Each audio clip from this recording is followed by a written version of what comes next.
L'année 2025, on peut le dire officiellement, ça commence bien. Deux manitas infligées et un trophée à la clé.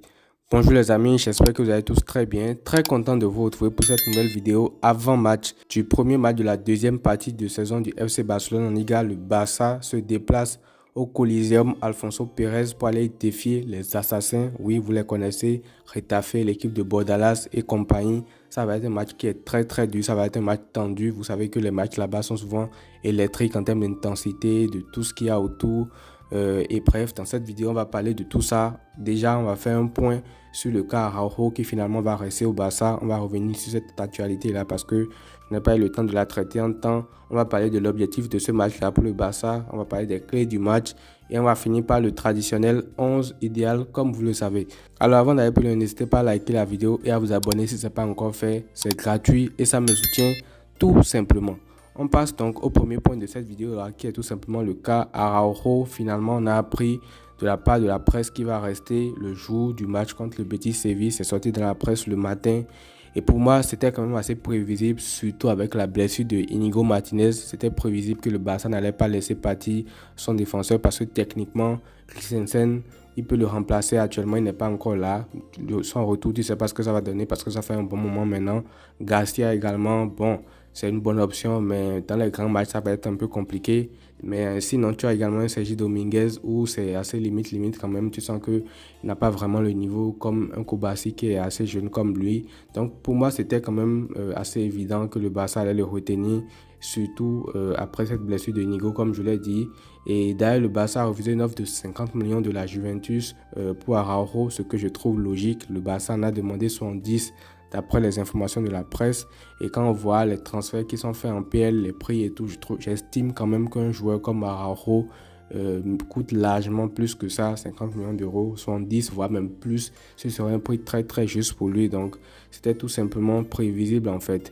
Et je pense que le titre en Supercoupe d'Espagne a convaincu encore en quelque sorte Araujo parce que après cette victoire-là, le Barça a eu quand même une symbiose avec toute l'équipe, les joueurs qui étaient réunis et c'est surtout au cours des célébrations qu'un joueur comme Lewandowski par exemple lui a proposé de rester, Gavi je crois aussi, plein de ses coéquipiers, le coach, toute l'équipe etc. Et d'ailleurs, d'après les informations de la presse, c'est Deco qui l'a convaincu avec quelques conditions, mais je pense quand même qu'un titre aussi ça convainc encore un joueur de rester parce que là, si tu avais perdu contre un Real Madrid et tout, je pense pas que ça aurait forcément fait du bien pour le convaincre et tout. Après une défaite, l'atmosphère aurait été tendue, morose et tout. Donc, je pense que c'était pas le bon contexte pour ça. Mais là, vu que tu as gagné, tout le monde est content, il y a une bonne atmosphère et tout, tu peux te permettre de convaincre un joueur comme ça. Et pour revenir à lui, techniquement, il va faire vraiment du bien à ce Barça-là qui en a besoin parce que vous le savez, on joue le pied du hors-jeu, on joue une possession très haute. Et forcément, c'est le mec typiquement qui peut te sauver des occasions où le pied du hors-jeu ne marche pas parce que le pied du hors-jeu, des fois, ça se joue à un pied qui traîne, un joueur qui est mal aligné, un joueur qui est déconcentré. Et après, il faut que tu rattrapes l'attaquant, le milieu qui a fait l'appel en profondeur, qui est parti. Et c'est pratiquement le joueur le plus fiable en termes de course pour aller rattraper et gommer les erreurs de ses coéquipiers avec la vitesse qu'il a. Je pense qu'il peut nous aider énormément lors de cette saison, surtout dans les matchs qui vont compter. Si tu joues par exemple un Liverpool, un Inter Milan en Ligue des Champions sur 2 matchs et que tu as une occasion qui peut aller très vite au but, c'est potentiellement le genre de joueur qui peut te rattraper un mec et qui peut te sauver en fait. Donc moi je suis très content quand même du fait qu'il reste au Barça. Il a fait un gros match depuis qu'il est là maintenant contre le Real Madrid après sa rentrée. Il a fait un match plein contre le Betis Séville, il fait un tacle exceptionnel à un moment donné. Donc franchement, moi je suis très content. Et on parle même là actuellement d'un accord verbal entre lui et le club pour un potentiel renouvellement en fin de saison. Bon ça, je pense qu'il va falloir attendre la fin de saison. Ça va dépendre de ses performances en cette deuxième partie de saison. Mais pour l'instant, je trouve quand même qu'il est bien parti pour ça en fait. Donc voilà, on fait maintenant la parenthèse Araujo et on revient au match contre Retafe. Alors, on va commencer déjà par l'objectif de ce match-là qui pour moi c'est très simple. Ce sont les 3 points obligatoires pour le Barça parce que oui, comme vous le savez, actuellement le Barça n'est pas premier de la Liga, le Barça n'est pas deuxième de la Liga, mais le Barça est troisième de la Liga avec 6 points de retard sur l'Atlético Madrid et 5 points de retard sur le Real Madrid. Donc, on n'a plus droit à aucun faux pas. Les 3 points sont obligatoires. Si là, tu te permets encore de faire un faux pas, je pense que tu peux commencer déjà à dire adieu au titre. Or, avec le niveau que le Barça a aujourd'hui en termes d'intensité, en termes de ce qu'on montre footballistiquement, ce serait vraiment injuste de ne pas avoir un club comme le Barça remporter la Liga, qui est une compétition qui se joue sur la régularité. Et la régularité va en falloir pour le Barça, surtout contre les petites équipes dans cette deuxième partie de saison-là. C'est ce qui a coûté énormément de points au Barça lors de la première partie. Et je pense qu'il y a plein de joueurs aussi qui étaient quand même épuisés. La pause de Noël a fait du bien. Et ça me rassure vraiment qu'actuellement, on revoit un Barça du début de saison. Parce que je pense que si on garde ce niveau-là, qu'on est en train de voir ces 2 derniers jours, ces 3 derniers jours, je pense que ça va faire énormément mal à toutes les équipes, que ce soit en Europe et également en Liga. Mais déjà là, l'objectif du match, ce serait de gagner tout simplement pour commencer à rattraper ton retard sur les 2 premiers. Alors maintenant qu'on a parlé de ça, on va parler maintenant des clés du match. Pour moi, il y a pas mal de clés dans ce match-là. Déjà, on va commencer à parler de l'équipe de Getafe. Vous le savez, c'est une équipe qui fait énormément de foot. C'est une équipe qui mène des coups. C'est une équipe qui perd du temps. Des joueurs qui plongent au sol, des joueurs qui ne veulent pas se relever. Et tout ça, c'est facilité par un arbitrage qu'on connaît tous. L'arbitrage permet cela. L'arbitrage ne le sanctionne pas assez. Et contre eux, en fait, ce qui est mauvais, c'est que plus le match va durer, plus le match s'éternise, plus c'est mieux pour eux en fait, plus ils vont continuer à perdre du temps et tout. Donc face à ce genre d'équipe là, il faut aller franco.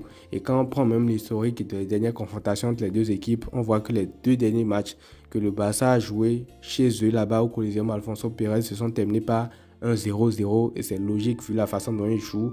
Donc pour moi, les clés de ce match-là, ça va être tout simplement de faire une très très bonne entame de match, de ne pas se laisser endormir par leur jeu et tout. Il faut être très vite présent dans les premiers duels, dans les deuxièmes ballons et tout. Il faut être très engagé et surtout, il faut être efficace et marquer très vite, comme je l'ai dit, parce que si tu commences à te créer des occasions, mais malgré ça, tu ne marques pas, tu rates et tout, au fil du match, tu vas commencer à te frustrer et surtout que après ils vont commencer à faire des fautes, des tacles, ils vont commencer à rester par terre aussi. Ça va t'énerver, ça peut te sortir même de ton match. Donc moi, je pense que les 2 clés, ce sera déjà dans un premier temps de faire une très bonne entame et dans un second temps maintenant d'être très efficace. En dehors de ça aussi, il va falloir que Hansi Flick fasse encore une petite rotation. J'ai vraiment aimé la rotation qu'il a fait contre le Betis Séville. Il a carrément fait un changement sur chaque ligne. Il a pu reposer sur la ligne de la défense Baldé par Gérard Martin. Au milieu du terrain, il a su reposer Casado. Il a mis Frenkie à sa place. En attaque également, il a su reposer Robert Lewandowski. Il a mis Olmo à sa place. Donc les petites rotations comme ça qui ne plombent pas le niveau général de l'équipe et qui te permettent de tester de nouveaux systèmes, je trouve ça très intéressant. Et je pense que dans ce match-là également, il va falloir en faire parce qu'il y a des joueurs qui ont beaucoup enchaîné et qui mériteraient également du repos. Donc on va passer directement au 11 pour en parler. Dans les cages, Iñaki Peña, ça, il n'y a pas de souci. En défense, je mettrai Araujo Kubasi. Dans la charnière centrale, Baldé sur son côté gauche, il s'est reposé contre le Betis Séville. À droite, je mettrai Héctor Fort et je ferai reposer un Jules Koundé qui a fait énormément de matchs en 2024. On se souvient de la stat qui est sortie. C'était le joueur qui a disputé le plus de matchs dans le monde en 2024. Là, l'année vient de commencer, il vient d'enchaîner pas mal de matchs.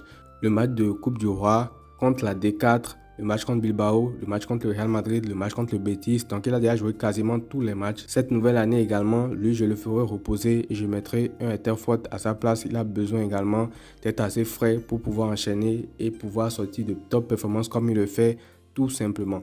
Au milieu du terrain, je reposerai Pedri qui a fait également pratiquement tous les matchs de l'année. Il a fait top performance sur top performance, il s'est beaucoup dépensé. Donc je pense qu'au milieu de terrain, je mettrai dans le double pivot De Jong et Gavi. Et je mettrai Olmo en 10 devant eux. Je pense que Gavi peut être associé à De Jong dans ce double pivot là. Ça va être intéressant de voir ce que ça va donner. Olmo en 10 comme d'habitude. Et en attaque, j'aimerais bien faire tourner, mais face à Getafe où tu dois vraiment marquer, je pense que je vais mettre l'attaque type Lamine Yamal, Lewandowski, Rafinha parce que il faut être sérieux devant les cages, il faut être tueur, il faut être buteur. Donc j'aurais bien aimé mettre un Ferran Torres par exemple pour faire reposer soit Rafinha, soit Lamine Yamal, mais je mettrai quand même le 11 type, l'attaque type du moins. Et ensuite, en fonction du match, en espérant que l'attaque fasse vite le boulot, là après tu pourras te permettre de faire une rotation, faire entrer un Ferran Torres, un Pau Vitor, etc. pour faire reposer également quelques attaquants. Donc voilà les amis, c'est tout pour cette vidéo avant match là. N'hésitez pas à me dire ce que vous en avez pensé dans les commentaires. Qu'est-ce que vous pensez du fait que Araujo reste au Barça? J'aimerais beaucoup vous lire par rapport à ça. Qu'est-ce que vous pensez également du 11? Je lirai tous vos commentaires. Prenez tout soin de vous les amis et à très vite.